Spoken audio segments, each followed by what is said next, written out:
My name is Gabriela Tonietto. I'm an assistant professor of marketing at Rutgers Business School. I study consumer behavior, consumer psychology. My research is really focused on how different behaviors are going to affect our enjoyment, our well-being, as well as how we perceive, think about, and ultimately consume our time. In a recent paper, I looked at with a few of my colleagues how scheduling can actually influence the way we perceive our upcoming time, our free time, and choose to consume it throughout the day. What we really were looking at was how scheduling is going to impact the decisions we make about our time throughout the day.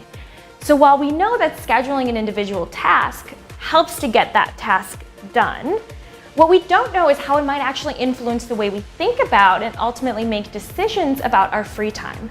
And what we find in that paper is that in that time leading up to a scheduled task, or what we call bounded time, compared to time that doesn't have a scheduled task that's upcoming, that's lingering or looming in the future, or what we refer to as unbounded time, that same amount of time actually starts to feel like less once we have that looming boundary in the future, and that this actually leads us to be less productive during our available time. So it seems to have big implications for actually productively taking advantage of this scarce resource, our available free time. So when we have a boundary, that automatically can produce this feeling that we have less time and that we're less able to use it. So by scheduling back to back, you can help to combat that. Another way that is helpful is to think about scheduling earlier on in the day, but leaving larger chunks of the day, perhaps in the afternoon, more flexible, more unbounded.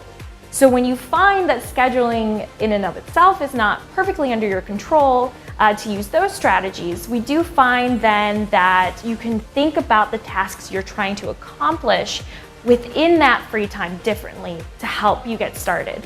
So in particular, when you're faced with that looming upcoming task, you're feeling that time pressure, you feel like you can't get going, one strategy is actually to think about that task you want to do and break it up into its subtasks. So that's a great way to actually just get yourself going, and hopefully that will snowball and you'll realize you actually have more time than you might have realized and can get more done than you might have otherwise.